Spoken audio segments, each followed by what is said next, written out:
ප්‍රශ්නයක් අහන්නද? ඔයා දන්නවද ඔයාට සිංහල මෙච්චර හොඳට කතා කරන්න පුළුවන් උනේ කොහොමද කියලා? ඔයා ගැන කවදා හරි හිතලා බලලා තියෙනවද? නෑ නේද? එහෙනම් අවධානයෙන් මේක අහන්න. ඕනිම පුද්ගලෙක්ට ඕනිම භාෂාවක් කතා කිරීමේ හැකියාව කියන එක ඉපදෙනකොටම තියෙනවා. එතකොට මෙයාගේ මව් භාෂාව අපි කියන්නේ මදර් ලැන්ග්වේජ් එක කියලා. ඕක කතා කරන්න පුළුවන් වෙනවා නිරායාසයෙන්ම. අපි ওই විදිය හොයාගෙන ඕකම වෙනත් භාෂාවක් ඉගෙන ගන්න යොදාගත්තා නම් හරින්නේ නේද? මහ ලොකු දෙයක් නෑ මේකේ. සරලවම වෙන්නේ ඕනිම කෙනෙක්ට ඇහෙන භාෂාවක්. අපි මේ වුමනාවුනත් අහලා නෙමෙයි හොඳේ. අපිට ඇහිලා විතරයි.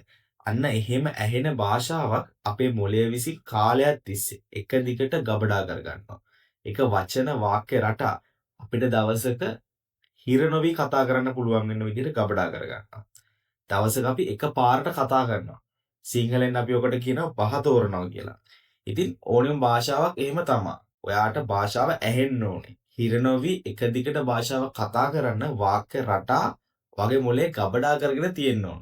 ඕනිම භාෂාවක් අලුතින් ඉගෙන ගන්න කෙනෙක්ට ඒක කතා කරන්න ඉගෙන ගන්න. ලෝකේ පාවිච්චි කරන හොඳ මෙතඩ් එකක් තියෙනවා. ඒකට කියන්නේ shadowing practice method එක කියලා. මෙන්න මේ ක්‍රමයෙන් ඔයා මාසයක් විතර එක දිගට මේක ප්‍රැක්ටිස් කරලා බලන්න. අනිවාර්යෙන් ඔයාට කතා කරන්න ලොකු හැකියාවක් එනවා. මේක මේ ඔයාට අමුතුවෙන් එන දෙයක් නෙමෙයි. ඔයා උපත්තියෙන්ම මේ භාෂාව ඉගෙන ගැනීමේ හැකියාව කියන එක ඔයාට තියෙනවා. ඒකට අදාළ කරන විදිහට ඔයා ඉගෙන ගන්න ඕන.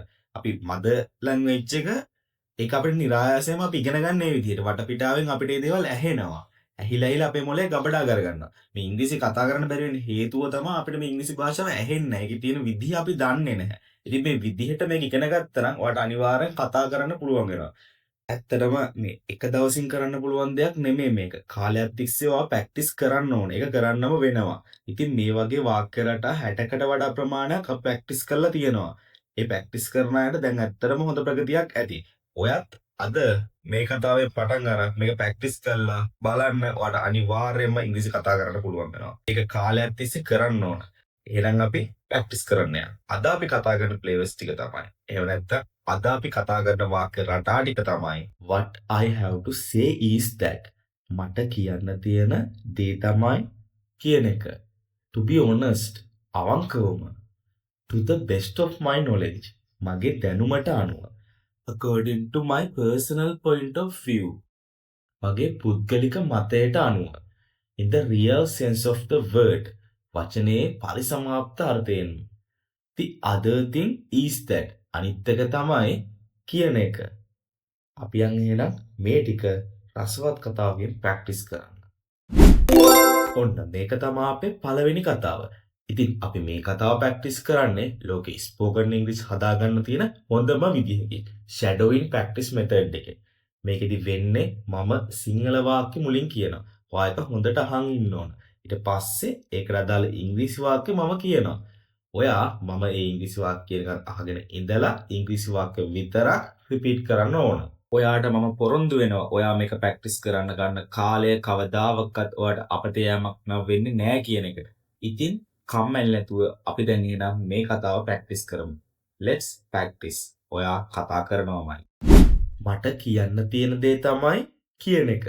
What I have to say is that මට කියන්න තියෙන දේ තමයි හැම උදෑසනකම අලුත් ආරම්භයක් වගේ දැනෙනවා කියන එක. What I have to say is that every morning feel like a new beginning. Repeat කරනවා.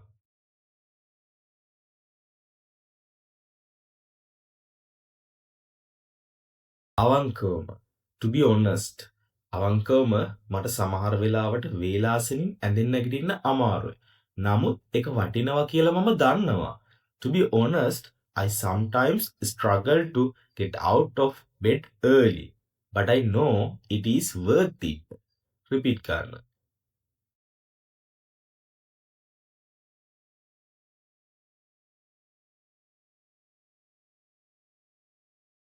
මගේ දැනුමට අනුව to the best of my knowledge මගේ දැනුමට අනුව ධනාත්මක මානසික දවස ආරම්භ කරන අය දවස පුරාම වැඩියමක් අත් කර ගන්නවා.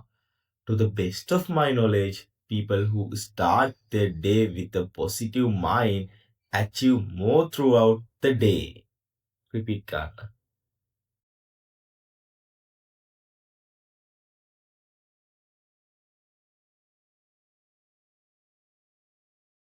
මගේ පුද්ගලික මතයට අනුව. According to my personal point of view. මගේ පුද්ගලික මතයට අනුව උදෑසන යනු කෝපි සහ චර්යාවන් ගැන පමණක් නොවේ. ඒවා මුළු දවසටම නිවැරදි ආකල්පයක් සැකසීම ගැනයි. According to my personal point of view, morning are not just about coffee and routine. They are about setting in the right attitude for the whole day. Repeat කරනවා.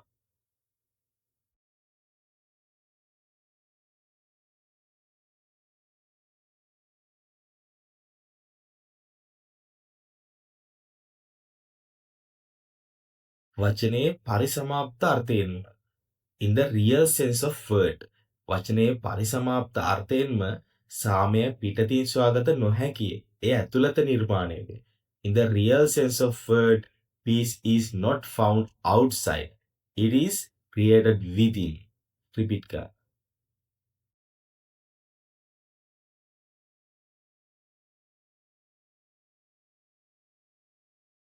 අනිත් එක තමයි කියන එක. The other thing is that. අනිත් එක තමයි ඔබ ඔබේ උදෑසන ප්‍රගුණ කළ පසු ඔබට ඔබේ ජීවිතය ප්‍රගුණ කළ හැකි කියන එක. The other thing is that once you master your mornings, you can master your life. Repeat කරන්න.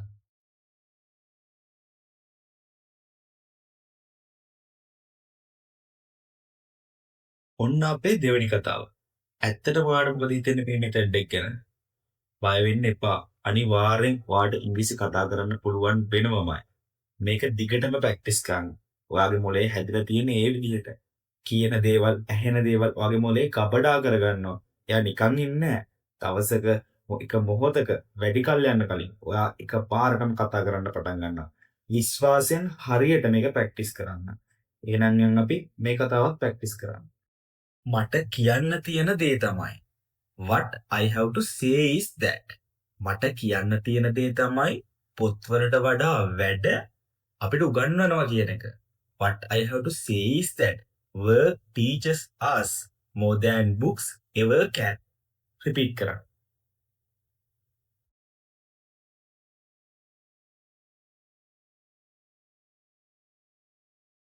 අවංකවම. To be honest. අවංකවම මම වැරදි කරලා තියෙනවා. නමුත් ඒ හැම එකක්ම මට වර්ධනය වෙන්න උදව් කරලා තියෙනවා. To be honest, I have made mistakes, but each one has helped me grow. Repeat කරන්න.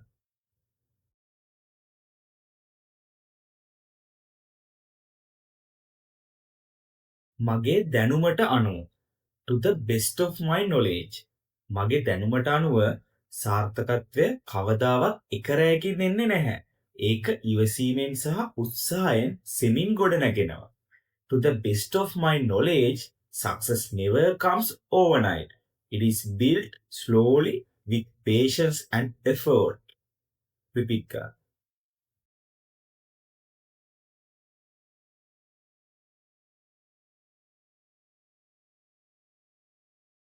මගේ පුද්ගලික මතයට අනුව. According to my personal point of view. මගේ පුද්ගලික මතයට අනුව සැබෑ වෘත්තිකභාවය යනු පීඩනය යටතේ වුවද කරුණාවන්තව සිටීමයි. According to my personal point of view, true professionalism means staying kind even under pressure. Repeat කරනවා.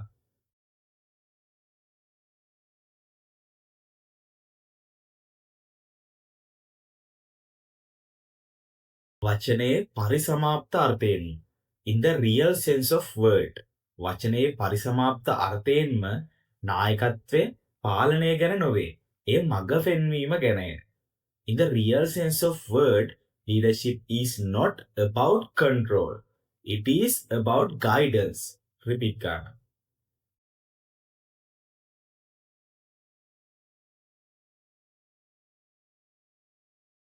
අනිත් එක තමයි කියන එක. The other thing is that. අනිත් එක තමයි ඔබ අන් අයගේ කාර්යයට ගරු කරන විට ඔබේම කාර්යයටද ගෞරවය ලැබීමට පටන් ගනී කියන එක. The other thing is that when you respect others' work, your own work starts getting respect too. Repeat කරනවා.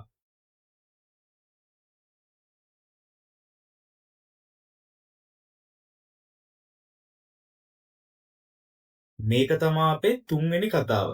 ඔයා මේක ප්‍රැක්ටිස් කරන ගමන් අනිවාර්යෙන් වගේ වොකැබ්ලරි සෙට් එක හදාගන්න. ඒක ඔයාලට ගොඩක් වැදගත් වෙනවා ඉංග්‍රීසි කතා කරන්න. අන්න එතකොට තමයි මේ වාක්‍ය පැටර්න් මග්ග තියෙනකොට වගේම අලුතෙන් වාක්‍ය ගොඩ නගන්න පුළුවන්. එහෙනම් අපි මේ කතාව ප්‍රැක්ටිස් කරලා මේක ඉවරයක් කරමු. මතක ඇතුව කිප වතාවක් මේක ප්‍රැක්ටිස් කරන්න ඕන. මට කියන්න තියෙන දේ තමයි කියන එක. What I have to say is that මට කියන්න තියෙන දේ තමයි සැබෑ මිතුරන් කැඩපතක් වගේ කියන එක. ඔවුන් අපි ඇත්තටම කවුද කියලා පිළිඹු කරනවා. What I have to say is that real friends are like mirrors. They reflect who we truly are. Repeat කරනවා.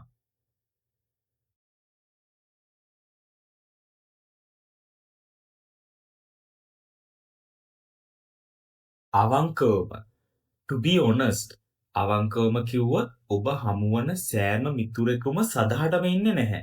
To be honest, not every friend you meet will stay forever. Repeat කරනවා.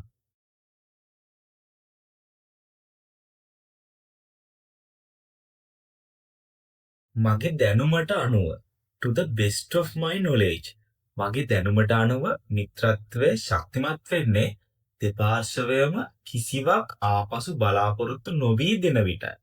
To the best of my knowledge, friendship grows strong when both sides give without expecting anything back. Repeat කරනවා.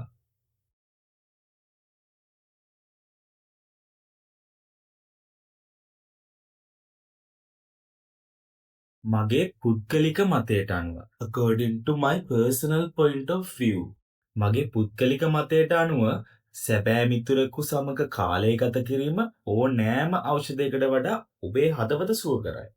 According to my personal point of view, spending time with a true friend heals your heart better than any medicine. Repeat කරනවා.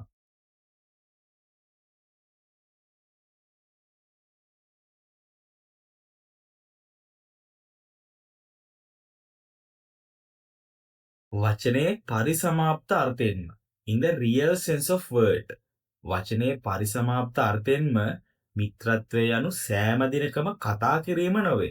ඒ නිහඬව පවා තේරුම් ගැනීම ගැන.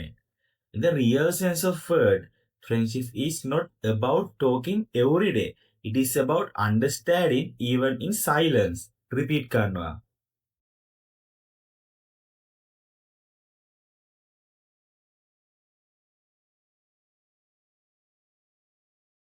අනිත් එක තමයි කියන එක. The other thing is that අනිත් එක තමයි ඔබ කොතරම් දුර ගියත් සැබෑ මිතුරන් සෑම විටම ඔබේ හදවතේ සමීපව සිටිනවා කියන එක. The other thing is that no matter how far you go, true friends always stay close in your heart. Repeat කරනවා.